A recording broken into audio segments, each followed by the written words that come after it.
another 5.5% savings. Okay? Washing the car. Okay? I don't know, I hope all of us still are washing our car. It's a good form of exercise rather than just send to the car washer. When we wash our car, a lot of the time is you've got the hose running. The hose is running while you're putting the soap, and when in the car, from one end to the other, you've got 4 tires, you've got the whole car to put, and all the time the hose is running and the water is running. At best, you're cleaning your driveway and the road outside as well. Yeah? So this is an important area.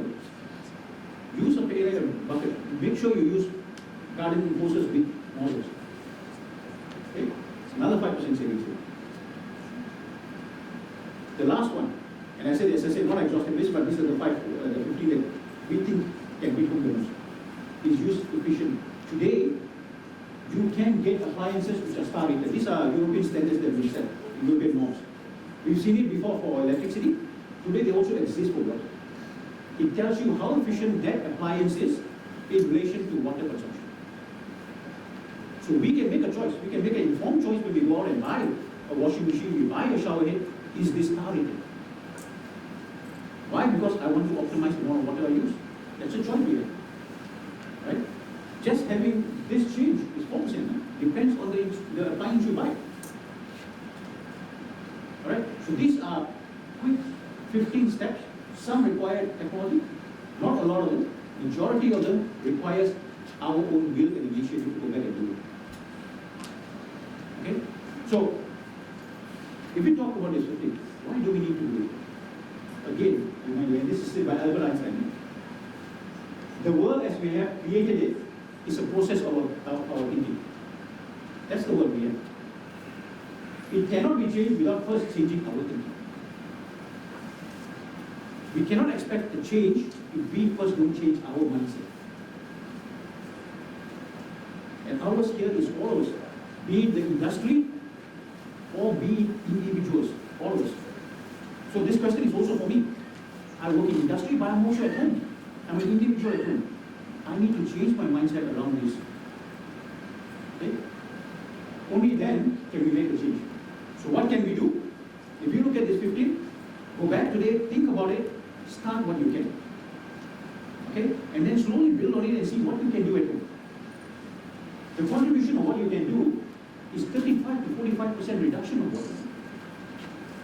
This is accumulation of all of it, not all of it, just the majority of it. If you take, this is 35 to 45% reduction of water in our house. That is the one step that each of you can do in relation to the water crisis that we have. Now collectively, let's take all of you here, 150 of you. Maybe we're talking about 100 households. 100 households applying this. Let's go out and talk to other people that we know. That is the rate of change we can do.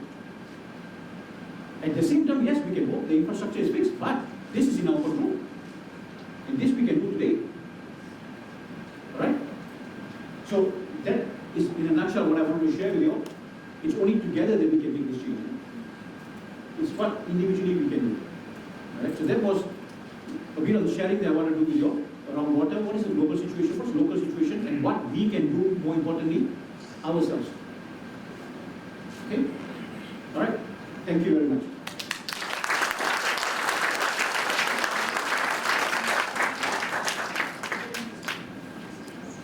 Any questions? Anything that you want to say for me? Yes? So I'd like to ask what is the center around water saving industry, since Nestle is one that uses quite a fair bit of water in production. Can you share with me the utilization versus the savings through your wastewater treatments? And in an everyday environment at work, how do you then, or what are the initiatives that we put in place to save beyond just industrial use? Okay. At least from the employees' angle. Thank you very much for that question. I think it's a very pertinent question. So if I understand you, there were two questions. First part is, what do we do to recover the water? So as I said, in our factories, we have two-pronged approach. One is within the process itself, how we can make it more efficient. So we use less water. If your process is not efficient, you will use more water. And you look at then the technology itself, so that we can find a technology that allows us to use less water. Okay? This technology, some need to be invested. Sometimes it's not just investing, it's just challenging the way we do things. So as an example, if we have a process of cooking a certain process, the challenge to ourselves is, why does it take so long to cook? Can I cook it shorter? It means you lose less water. We have a cleaning process. How can we still do the cleaning process responsibly, to the standard required, but at the same time have a more efficient water cooking? So these are the challenges that we do technologically and also from a process point of view. Yeah. Now, beyond that, we are still discharging water. Okay? That's our operation, and you're right. We are discharging some water into the environment. We are continuously looking at ways and means to recover this water. Now, if you look at the new factories that Nestle is building, we have milk factories in the US, in Indonesia, the brand new factories. When we build this brand new factory, we actually infuse the technology required so that we can make these factories zero discharge. So a lot of the new factories, milk factories especially, we make them zero discharge. What we mean by zero discharge, there's nothing that goes out the door. We recover it all back. Yeah? Our factories are older, but it doesn't mean we're not doing it. We are also now taking steps to go there. And part of the steps are how we can first segregate our waste. So as an example, in our StarLIVE factory, we are putting investment now, some close to 10 million, to find a way to segregate the wastewater into correct streams, so that then we can start recovering the streams as the next step. And this will reduce our water footprint of what we discharge. Okay? So those are the steps we're taking. Obviously, in older factory, it has to go by step-wise investment, because you need to convert your technology, and it's not you're starting from the new technology from ground up. So that's what we do. Now, in terms of how we continuously drive this initiative, specifically more for the industry, is, as I said, we have every year very strong targets. And these targets are getting stronger every year to challenge ourselves to find more ways to recover water. Okay? And this happens both through industrial means, looking at new ideas, looking outside the box, as well as looking at our people and creating an awareness so that they understand this.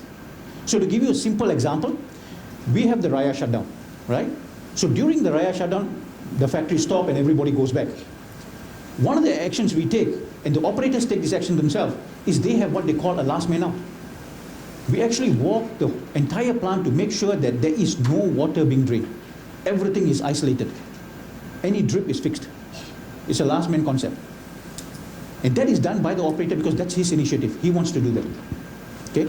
Now, at the same time, all our projects are embedded at the operator level. They are also involved in all our projects, on the small ideas, coming up with the new ideas on how to save water.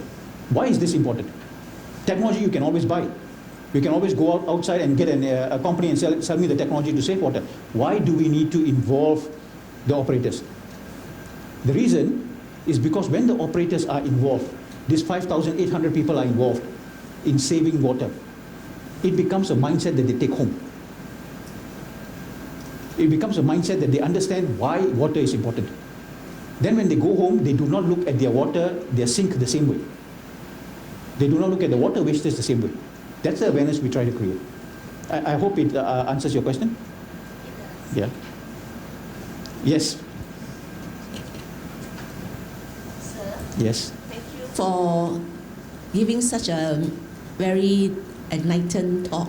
In fact, the ways that you have recommended, I have been practicing that for 90%. I've been practicing that in my home. Wonderful. Yeah, but the thing is, I'm here to speak out, especially those water coming into the houses, our household.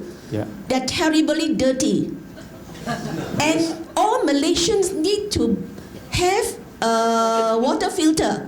And this water filter is very expensive, and we need to maintain the filters. It will cost us a month of 90 cents a day to actually get that clean water. So I always go back to this Shabas and complain, giving my samples of this dirty water. Then they come back and told me that because of broken pipes.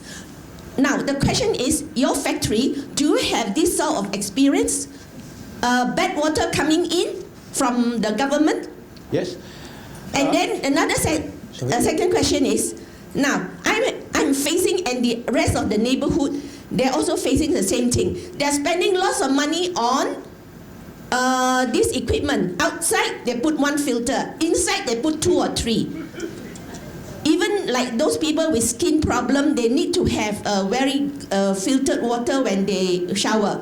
So now, the thing is, we may be, I mean, I'm not talking bad on any company, especially Shabas, but they did tell me that because of broken pipe, because this broken pipe had been installed many years ago during the British time, and now they are trying to fix things right, and it takes a lot of money.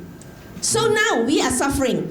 When I complain to them, they say, okay, since you have a dispenser, the rocket, right?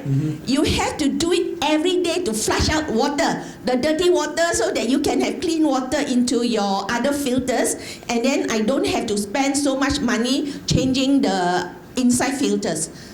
So now you are telling us, yes, most of us are trying to save water because my neighborhood also they are very knowledgeable people. But the thing is, when we are paying for this dirty water, and we are using so much of money buying filter this and filter that in the house and maintaining every month, and every day to flush out backwash or something like that. We have to do backwash every day, and the backwash, I think a lot of water had to run off. So what are we doing? Are we going to tell them, please do the pipe? So they said, no, we have no money to fix the pipe. So we come back to square one. We are suffering. We are not getting real good water. What we are doing is we can't help it. We just have to waste this wash back. Every day I have to do wash back. So can we do something in people's power to redeem this sort of situation? In other countries, there's nothing. No need at all to filter water in this way and spending money in this manner. Thank you. Thank you. I think very valid point, ma'am. Thank you very much. But I also want to recognize, I think it's impressive to know people have already started this. This is fantastic. For me, it's real enlightening that people have. They're all doing that. Excellent, very good work. Very angry about this dirty water coming. Yes. There's a broken pipe. So how do we know when is the broken pipe, when they fix it? Yeah. When they fix the broken pipe, we get all the dirty water coming into the house. And then it goes up to our tanky. And our tanky will tell me what foot thick or what. I mean, is that the way to treat us? Yeah. I agree with you. I understand your frustration, as I mentioned earlier. The infrastructure, and we need to recognize this, infrastructure is in a state of decay. Now, what can we do? You asked in the factories, what are we doing regarding this? Do you have this sort of situation? Yes, we do. We do. And so in fact, it's spoiling your sort of, I don't know, maybe this sort of dirty water, it go into your product as well. So the other people check it, they say that, you got lead or you got mercury. I mean, these are the things, right? Okay. That's why it affected your product. Yeah. Sorry. So no, it's fair. It's a fair comment. But just to share what we do in our industry, we also recognize these problems, and that's why our factory is actually built with incoming water filters, and we also have water monitoring, very close water monitoring, and probably households. Right? You have to yes. pay a lot to set a factory here. Yes. And we have to manage this, but this is the infrastructure that exists. Now, what I can share with you, it's not an answer that probably maybe can satisfy you, but what I can share is examples where in working with some of the bodies, I do see some change. Very small, very early days, and the job at hand for them is quite huge. Yeah, because this infrastructure is in decay for a long time. Now they are trying to fix it. The job at hand is quite huge. But if I share with you in Selangor, just as an example, they have started, I think, the last 2 years or 3 years, this body called SSIC, Selangor State Investment Corporation. And when I go to this body, it's to give you an idea, it's a body where around the table you have all the bodies there. The state bodies, you will have the MBSA, you will have the land department, you will have Shabas, you will have irrigation department, you have all the different departments. And all the industries are called in, and we are given half an hour to discuss issues. And we put these issues on the table. Yeah? And when we put these issues on the table, there is because every party is at the table, we're not talking any party in isolation, that's where things start to move. It's still early days, and then we can understand what Shabas is trying to do. Yeah? Beyond that, I do understand your frustration. It is a frustration that all of us face at home. Yeah? You're right, all of us have water filters to protect ourselves. Yeah. I think again, if I go further to what you have done, and you are a good example of what you've done a lot, is what we can challenge ourselves is, yes, I think we need to make sure that the authorities are aware that this really concerns us. We need to make sure that the authorities are moving in the right direction in this regard. Okay, but we also have to give them the space that they need to fix it. It's going to take time, and until they do, it's going to leak. Yeah. Today, as we leave this auditorium, this problem is going to exist. But what we can do is then what change we can bring. So, as an example, a good one is you are doing a lot. Now, let's challenge ourselves. Can we do something with the backwash? I don't know. Yeah?